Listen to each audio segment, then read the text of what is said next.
መቅድም ይሁዳዊነት በኢትዮጵያ ነገሥታት ዘንድ በአዋጅ ተነግሮ ሕዝብ የተቀበለው ሃይማኖት ባለመሆኑና የኢትዮጵያ መንግሥት ሃይማኖት ባለመሆኑ በመላው ኢትዮጵያ መታወቅ የሚገባውን ያክል ሳይታወቅ በሰሜን ኢትዮጵያ ብቻ ተወስኖ ቀርቷል። ከዚህም በተጨማሪ በኢትዮጵያ ላይ የነገሱት አፄዎች ክርስቲያኖች ስለሆኑ የይሁዳውያንን እምነትና ሃይማኖት እንዲጠበቅ ሳይሆን እንዲጠፋ ብዙ ሰርተዋል።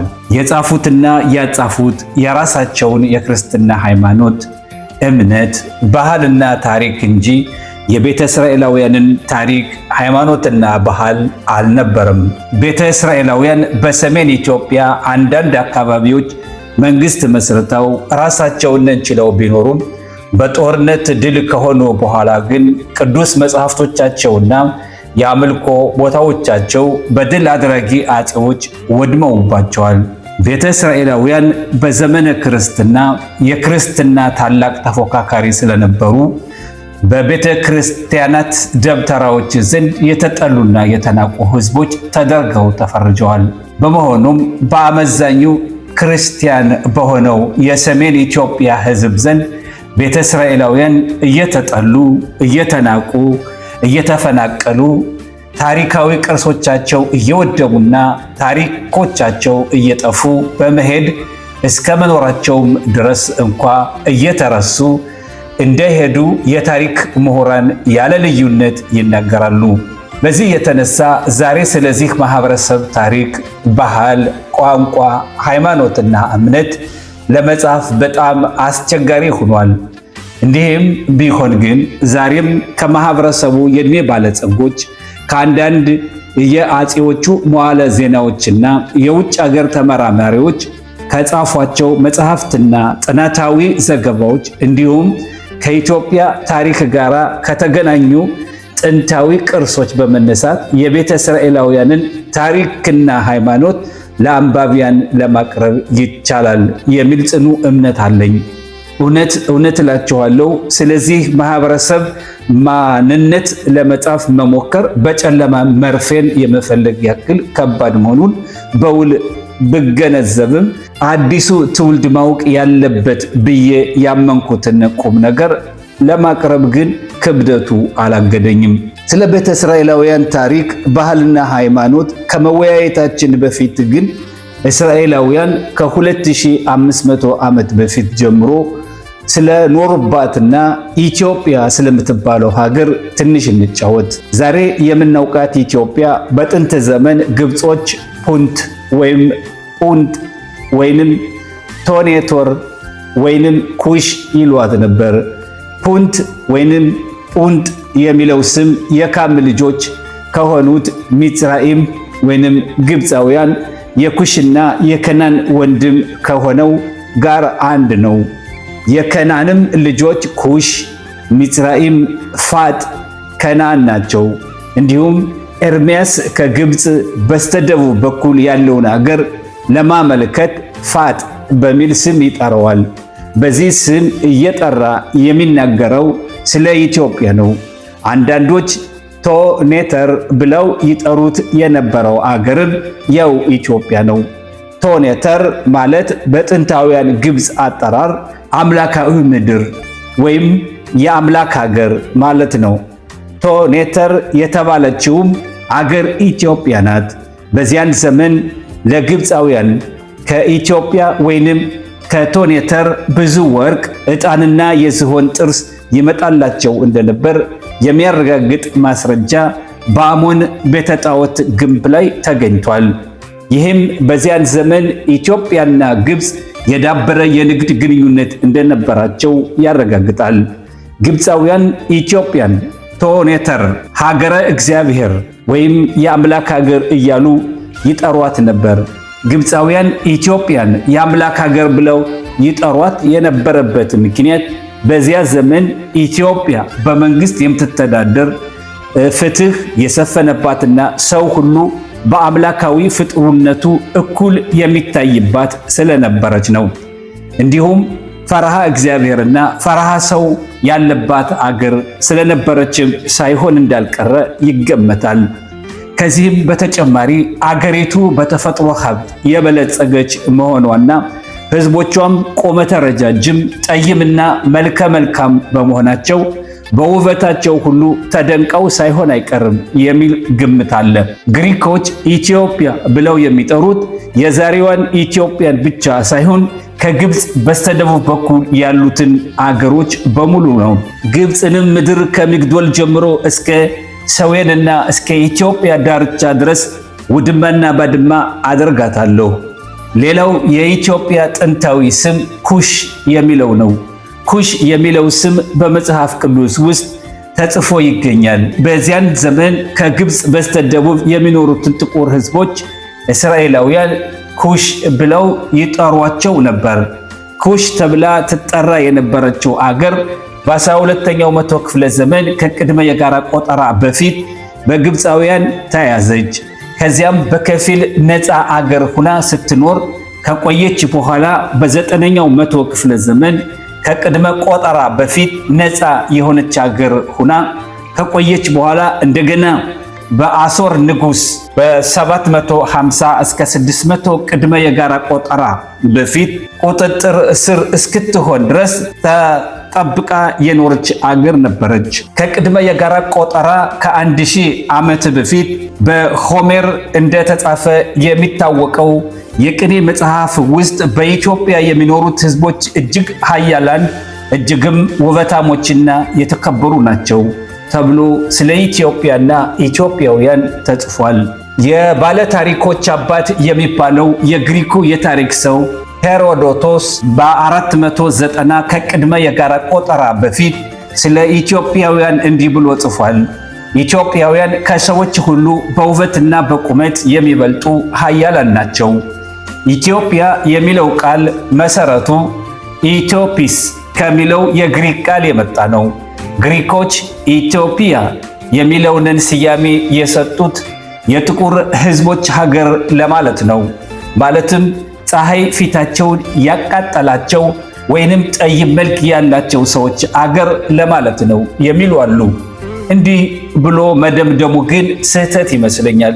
ምክንያቱም በዕብራይስጡ መጽሐፍ ቅዱስ ላይ የተጻፈው ኩሽ የሚገልጸው የሀገር ስምን እንጂ የቆዳ ቀለምን አይደለምና በግሪኮች ቋንቋ ኢትዮጵያ በማለት የሚጠሩት የሀገሪቱን መልካም ምድርና የሕዝቡን በጎ ሥራ ሁሉ ነው። በዚህም ሀገሪቱን መልካም ምድር፣ ውብ፣ መልካም፣ ሰላም፣ ጤና፣ እውነተኛ ፍርድ ያለበት ሁሉ የተሟላባት ውብ አገር ወይንም መሬት ሲሉ ነው የገለጿት። ግሪኮች ኢትዮጵያ ብለው የጠሯት ሀገር በግዕዝ ቋንቋ ጦቢያ ትባላለች። ጦቢያ ማለት መልካም፣ ጥሩ፣ ውብ አገር ማለት ነው። ጦቢያ የሚለው ስም በዕብራይስጥ ቋንቋ ቶብ ማለት ሲሆን ትርጉሙም ጥሩ፣ መልካም፣ ያማረ ማለት ነው። ኢትዮጵያ እስከ ቅርብ ጊዜ ድረስ የሚታወቁ 3 መጠሪያ ስሞች ነበሯት። እነርሱም ሀበሻ፣ ኢትዮጵያና አቢሲኒያ ይባላሉ። ሀበሻ የሚለው ስም ለብዙ ዘመናት የሀገሪቷ መጠሪያና የሕዝቧ መታወቂያ ሆኖ አገልግሏል። ቃሉ አልሀበሽ ከሚለው የአረበኛ ስያሜ የተገኘ ነው። አረቦች ኢትዮጵያን ከመቼ ጀምሮ ሀበሽ ብለው ይጠሯት እንደነበረ በእርግጠኝነት ለማወቅ አልተቻለም።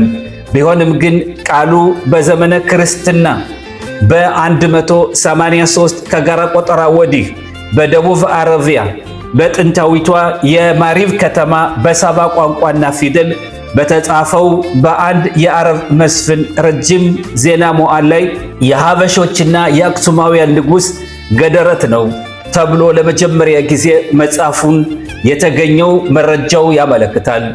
ሀበሻ የሚለው መጠሪያ በግልጽ የሚታወቀው ነቢዩ መሐመድ ራሳቸውን ለመከላከል አላህ ብርታቱን እስኪሰጠን ድረስ ወደ ሀበሻ አገር ሂዳችሁ እዚያው ቆዩ፣ ሀገሪቱ የሐቀኞችና የጻድቃን አገር ናት፣ ንጉሡም ፍርድና ፍትሕ አዋቂ እንዲሁም አስተዋይ ስለሆነ በእርሱ ዘንድ ማንም አይበደልምና አትስጉ ብለው በላኳቸው መልእክተኞች አማካኝነት ነው።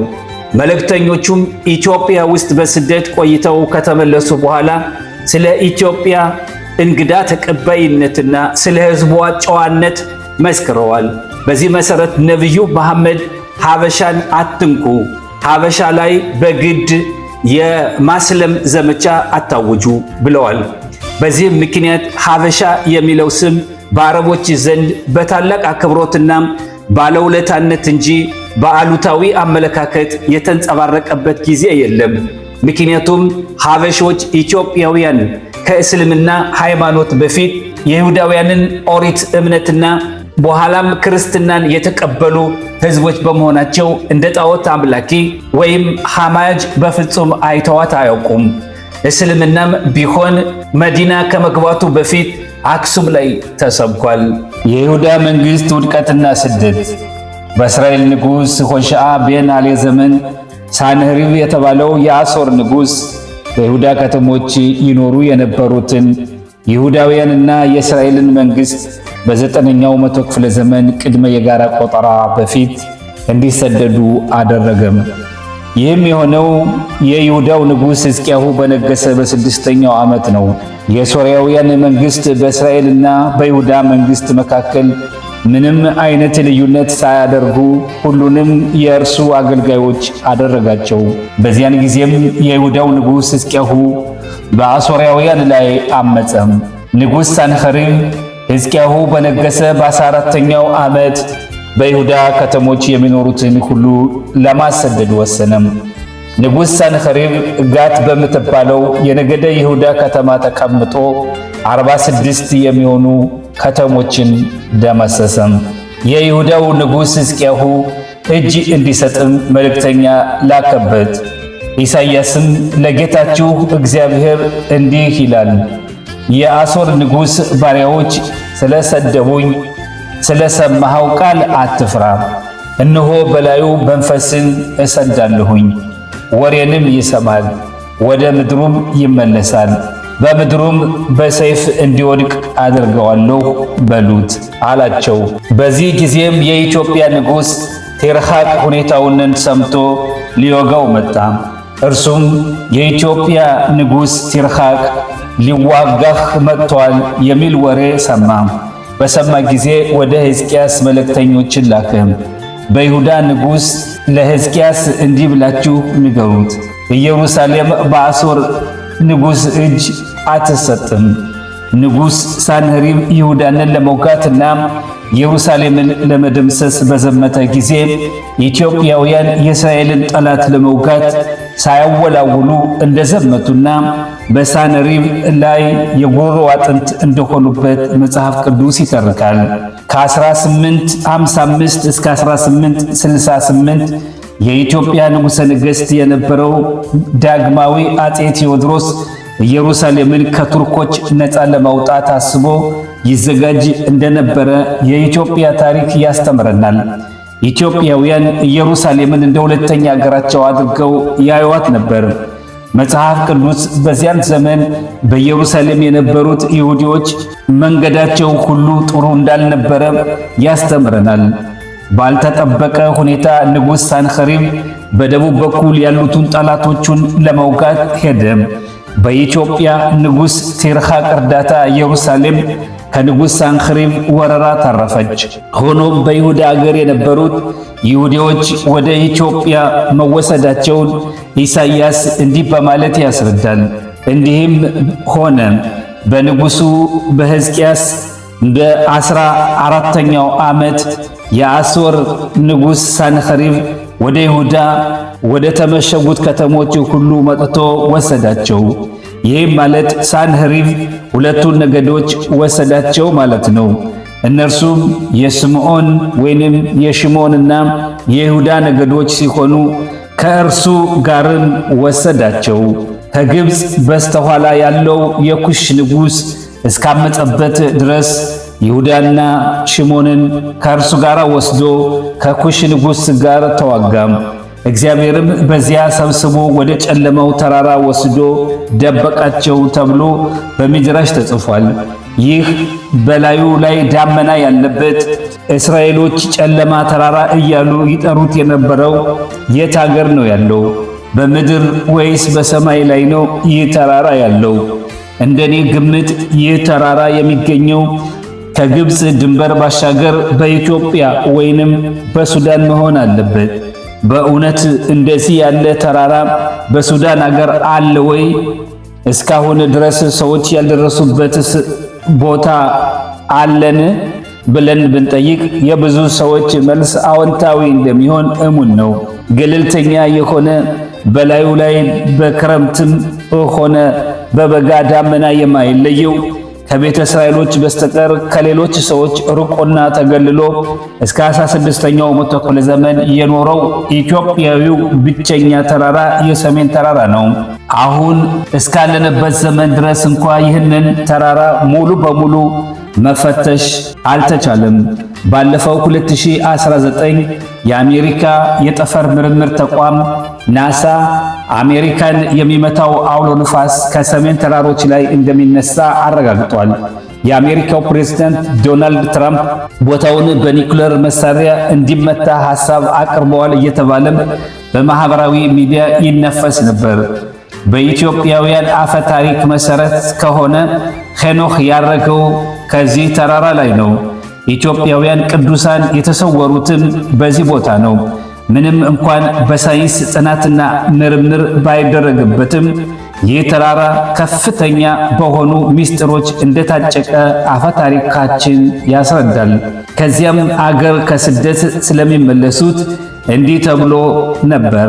የተጋዙትንም ውጡ፣ በጨለማም የተቀመጡትን ተገለጡ ትል ዘንድ ቃል ኪዳን አድርጌ ለሕዝቡ ሰጥቻለሁኝ። በመንገድም ላይ ይሰማራሉ፣ ማሰማራቸውም በወና ኮረብታ ሁሉ ላይ ይሆናል።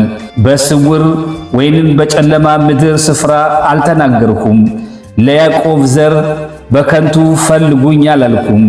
ድንቅን እናገራለሁኝ፣ ቅንንም አወራለሁኝ። በንጉሥ ሕዝቅያስ ዘመን ኢትዮጵያ፣ ሳባና ግብፅ በአንድ የተዋሃዱ አገሮች ነበሩ። በመጽሐፍ ቅዱስ የተገለጸው ሳንሄሪቭ የይሁዳን አገር ከለቀቀ በኋላ ለሁለተኛ ጊዜ ተመለሰ። በእግዚአብሔር መልአክም ክፉኛ በመመታቱ 185,000 ነፍስ ተገድሎበታል። ከዚህ በኋላ ንጉሥ ሳንሄሪቭ ወደ ነነዌ ተመልሶ በዚያ ሞተ። በዚያን ዘመን በነበረው ጦርነት ከግብፅ ከሳባና ከኢትዮጵያ የተማረኩ መኖራቸው ይታወቃል። የአሦራውያን ሰራዊት የተመታው ኢየሩሳሌም አጠገብ ነው። ምርኮኞችም ወደ ቦታው እስኪመለሱ ድረስ በእስራኤል አምላክና እምነት አምነው ነበር። ንጉሥ ሳንሄሪቭ ሕዝቦችንን ከቦታቸው በማንሳትና ሌሎቹንን ሕዝቦች አምጥቶ በማስፈር የሕዝቦችን ውህደት ወይንም ቅይጥ ሕዝቦችን ፈጥሯል። ለምሳሌ ከነባር ሾምሮን ነዋሪዎች በተጨማሪ ሌሎቹንም ሕዝቦች አምጥቶ በሾምሮን አስፍሯቸው ነበር። ስለሆነም ንጉሥ ሳንሄሪቭ ሕዝቦችንና ነገዶችን ቦታቸውን ስላቀያየራቸው ከፍተኛ የሆነ የሕዝቦች ቅልቅል ፈጥሯል ማለት ይቻላል። ቀደም ሲል ፓትሮስ በሚባል ቦታ ይሁዲዎች ይኖሩ እንደነበር መጽሐፍ ቅዱስ ይነገራል። አንደኛው ቤተ መቅደስ ከመፍረሱ በፊት ነቢዩ ኤርምያስ ለግብፅ ይሁዲዎች የጣዖት አምልኮን እያስፋፉ መሆናቸውን ነግሯቸዋል። የግብፅንና የፓትሮስ ነዋሪ የነበረው ሕዝብ ደግሞ ለኤርምያስ የመለሱለት መልስ ሚስቶቻቸውም ለሌሎች አማልክት ማጠናቸውን ያወቁ ሰዎች ሁሉ በዚያም የቆሙ ሴቶች ሁሉ በግብፅ ምድር በፓትሮስ የተቀመጡ ሕዝብ ሁሉ ታላቅ ጉባኤ ሆነው ለኤርምያስ መለሱለትኝ። እንዲህም አሉ፣ አንተ በእግዚአብሔር ስም የነገርኸንን ቃል አንሰማም። ነገር ግን እኛና አባቶቻችን ነገሥታቶቻችንም አለቆቻችንም በይሁዳ ከተሞች በኢየሩሳሌም አደባባይ እናደርገው እንደነበረ ለሰማይ ንግሥት እናጥን ዘንድ የመጠጥንም ቁርባን እናፈስስላት ዘንድ ከአፋችን የወጣውን ቃል ሁሉ በርግጥ እናደርጋለን። በዚያን ጊዜም እንጀራ እንጠግብ ነበር፣ መልካምም ይሆንልን ነበር፣ ክፉም አናይም ነበር። ለሰማይ ንግሥት ማጠን ለእርሷም የመጠጥ ቁርባን ማፍሰስ ከተውን ወዲህ ግን እኛ በሁሉ ነገር ተቸግረናል፣ በሰይፍና በረሃብ አልቀናል። እኛስ ለሰማይ ንግሥት ባጠንላት የመጠጥንም ቁርባን ባፈሰስንላት ጊዜ በውኑ ያለ ባሎቻችን ምስሏንን ለማበጀት እንጎቻ አድርገንላት ኑሯልን? የመጠጥንም ቁርባን አፍሰሰንላት ኑሯልን? ሲሉ መለሱለትኝ። በጥንት የብ ወይንን ኤልፋንታይን ዛሬ ደግሞ አስዋን በሚባለው ጥንታዊው የግብፅና የኢትዮጵያ ድንበር ላይ እግዚአብሔርን የሚያገለግሉ ማህበረሰቦች መኖራቸውን በቁፋሮ የተገኘው የቤተ መቅደስ ፍርስራሽ ያስረዳል። ከአባይ ወንዝ ማዶ የነበሩት አገሮች በንጉሥ ሰንኸሪብ እንደተገዙ የሚናገሩ አሉ። ነገር ግን ነቢዩ ኢሳይያስ የተናገረው ከጥንት ዘመን ጀምሮ ከአባይ ወንዝ ማዶ ይሁዲዎች መኖራቸውን እንጂ በንጉሥ ሰንኸሪብ ጊዜ ከይሁዳ ግዛት ተማርከው መምጣታቸውን አይደለም። በዚያ ቀን በግብፅ ምድር በከናን ቋንቋ የሚናገሩ በሰራዊት ጌታ እግዚአብሔርም የሚምሉ 5 ከተሞች ይሆናሉ። ከነዚህም አንዲቱ የጥፋት ከተማ ተብላ ትጠራለች። በዚያም ቀን በግብፅ ምድር መካከል ለእግዚአብሔር መሠዊያ በዳርቻዋም ለእግዚአብሔር አምድ ይሆናል። እንደ ነቢያቶች አባባል ከሆነ በግብፅ አገር የነበሩት ይሁዲዎች የጣዖት አምላኪዎች ስለሆኑ በኢትዮጵያውያን ላይ የይሁዲ እምነት ተጽዕኖ አልፈጠሩም። በተቃራኒው ኢትዮጵያ ግብፅ በእግዚአብሔር እንድታምን ይሁዳዊ ተጽዕኖ አድርጋለች። ከዚህ አንጻር ኢትዮጵያ የጥንታዊው አይሁዳዊ ሃይማኖት መፍለቂያ አገር እንደሆነች መገመት ይቻላል።